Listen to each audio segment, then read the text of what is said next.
Hello hello hello. आशा करता सब लोग अच्छे हैं। मेरा नाम है अभिलाष और आप लोग मुझे द ट्रेडर नेक्स्ट डोर के नाम से जानते हैं। तो चलिए शुरू करते हैं गोल एनालिसिस फॉर मंडे। तो लास्ट फ्राइडे को था एनएफपी एंड हम सबको पता है कि एनएफपी कितना इंपॉर्टेंट होता है फॉरेक्स मार्केट के लिए। लेकिन अच्छा तब लगता है जब हमें एक पर्टिकुलर डायरेक्शन मिलता है जहां पे हम ट्रेंड को फॉलो करते हुए कुछ पैसे बना सके। लेकिन मार्केट में जब मिक्स डेटा आता है तब प्रॉब्लम ये होता है कि मार्केट को कोई पर्टिकुलर डायरेक्शन मिलता नहीं है एंड तब थोड़ा ट्रेड करना मुश्किल हो जाता है क्योंकि मार्केट दोनों साइड से स्पाइक शो करता है एंड हमें फंसने का बहुत ज़्यादा चांस रहता है अगर हम ट्रेड लेते हैं तो। लास्ट फ्राइडे को भी वैसा ही कुछ हमें नजर आए।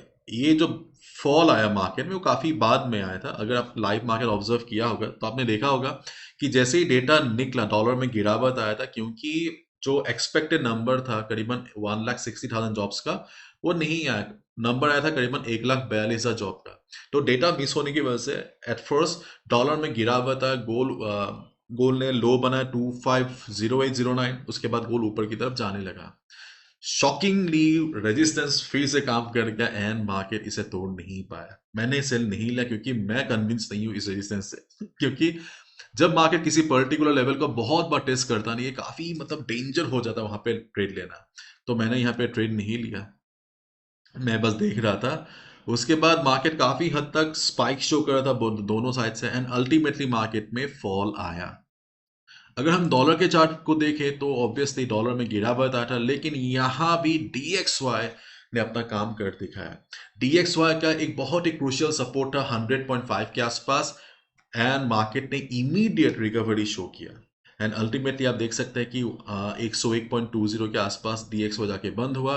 सो नेक्स्ट वीक हम एक्सपेक्ट कर सकते हैं कि डीएक्सवाई शायद इसी रेंज में ट्रेड करेगा। डीएक्सवाई का रेंज क्या है?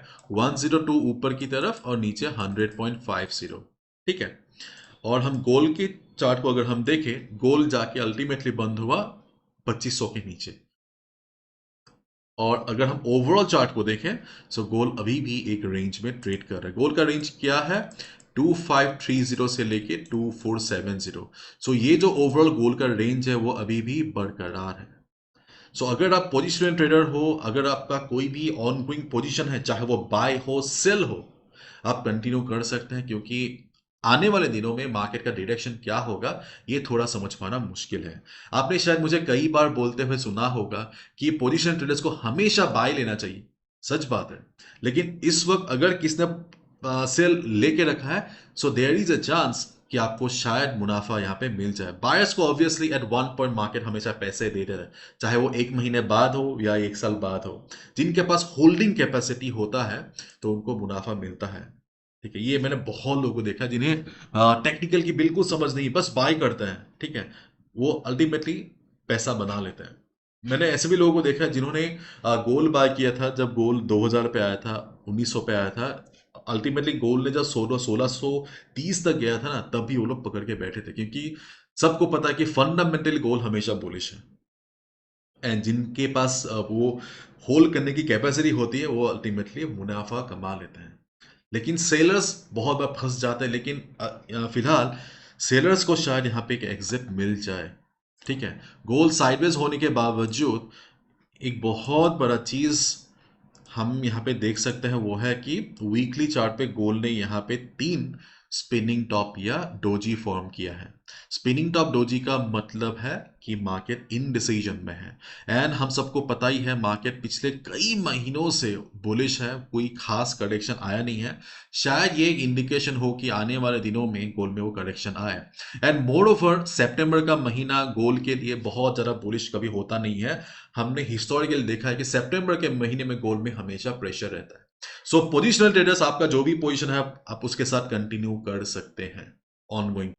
और यदि आपको नए पोजीशन की तलाश है as a positional trader, swing trader, तो obviously this is not a right time क्योंकि जब तक मार्केट इस रेंज में है आपको कोई भी नया पोजीशन नहीं लेना है कुछ दिनों के लिए या कुछ हफ्तों के लिए, क्योंकि जब तक मार्केट इस रेंज में ट्रेड कर रहा है सबसे अच्छा और सेफ मेथड है लेवल टू लेवल ट्रेडिंग।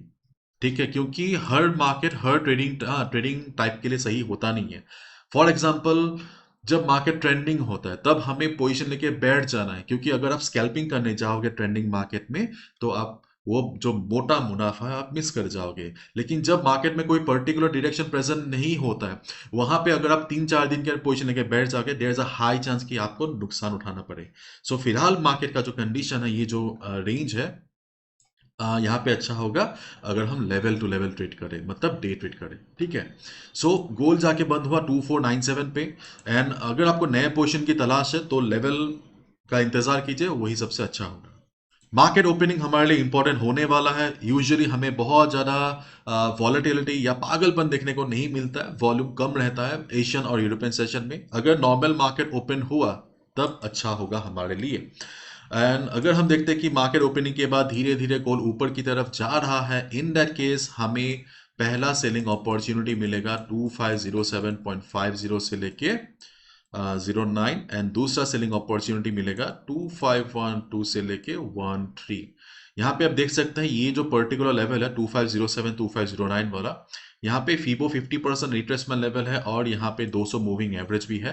सो ये लेवल अच्छा लग रहा है। कम वॉल्यूम के साथ मार्केट अगर ऊपर गया तो ऑब्वियसली मार्केट को इसे तोड़ने में मुश्किलों का सामना करना पड़ेगा और हम यहाँ पे सेल ले सकते हैं। एंड 2512 2513 का लेवल इसलिए इंपॉर्टेंट है, फीबो 61.8 अच्छा लेवल है, प्लस यहाँ पे रेजिस्टेंस भी है। सो इन दो लेवल्स पे हम लोग एक सेलिंग अपॉर्चुनिटी जरूर तलाश कर सकते हैं। एंड जिन्हें स्कैल्पिंग पसंद है, थोड़ा रिस्की है, जिन्हें स्कैल्पिंग पसंद है वो इस पर्टिकुलर लेवल पे, मतलब सॉरी 2502 से लेके 2503 पे भी कोई एक क्विक 20 से 30 पिप का स्कैल्पिंग अपॉर्चुनिटी की आप तलाश कर सकते हैं। सो मार्केट ऊपर जाने से विथ लो वॉल्यूम यहाँ पे हमें एक सेलिंग अपॉर्चुनिटी मिलेगा। जैसे कि मैंने कहा वॉल्यूम का एक अहम भूमिका रहता है, मैं हमेशा कहता हूँ। सो अगर मार्केट हाई वॉल्यूम के साथ ऊपर गया, कभी कभी होता है, market is full of surprises, okay, लेकिन मैक्सिमम टाइम हम देखते हैं कि कम वॉल्यूम ही रहता है। सो अगर हाई वॉल्यूम के साथ मार्केट ऊपर गया तो ऑब्वियसली ये कुछ भी लेवल काम नहीं करेगा। ठीक है। अगर फॉर एग्जांपल देखिए, अगर आप देखते हो कि मार्केट 250 पे खड़ा है, 2507 पे खड़ा है with a big green candle, बड़े कैंडल के साथ, तो ऑब्वियसली आपको कॉमन सेंस का यूज करना है। Common sense trading side by side जाता है। okay? तो ये हो गया ऊपर जाने से। अगर मार्केट नीचे की तरफ गया ओपनिंग के बाद, ठीक है, अगर आपको दिखता है कि मार्केट नीचे की तरफ जा रहा है ओपनिंग के बाद, ठीक है, तुरंत पोजीशन नहीं लेना है क्योंकि हम यहाँ पे फंस सकते हैं। आपको क्या करना, आपको इंतजार करना है 2485 का। 2485 क्यों? क्योंकि ये जो है उसने मार्केट ने लो बनाया था। ठीक है। 2485 एक क्रिटिकल लेवल इसलिए है क्योंकि इस लेवल को तोड़ने के लिए फिर से वॉल्यूम की आवश्यकता है। अगर मार्केट छोटे छोटे कैंडल्स के साथ अगर नीचे की तरफ जाता है तो ये लेवल मार्केट तोड़ नहीं पाए। तब हमें क्या करना है, शायद हमें यहाँ पे एक छोटा बाउंस देखने को मिले। एज अ डे ट्रेडर आप यहाँ पे एक बाय भी ले सकते हैं। लेकिन यूएस सेशन वॉल्यूम के साथ आता है। यूएस सेशन में क्या होता है, मैक्सिमम नंबर ऑफ पार्टिसिपेंट्स आते हैं। सो यूएस सेशन में वॉल्यूम रहता है। यूएस सेशन में अगर हम देखते हैं कि मार्केट नीचे की तरफ जा रहा है, तब हम एक्सपेक्ट कर सकते हैं कि मार्केट 2485 को तोड़ते हुए नीचे की तरफ जाएगा, एंड तब हम सेल ले सकते हैं। So these are the trading opportunity जो फिलहाल गोल्ड के चार्ट पे हमें नजर आ रहा है as a day trader. Swing traders थोड़ा दूर रहिए, आइडियल मार्केट नहीं है। अगर ये रेंज टूटा तब आप लोगों को अच्छा मौका मिलेगा। एंड पोजिशन ट्रेडर्स, आप मार्केट में जो भी पोजीशन लिए बैठे हैं कंटिन्यू कीजिए, होल्ड कीजिए, शायद आपको मार्केट अच्छा एग्जिट दे दे। That's all from my side my dear friends, thank you so much, bye bye, take care.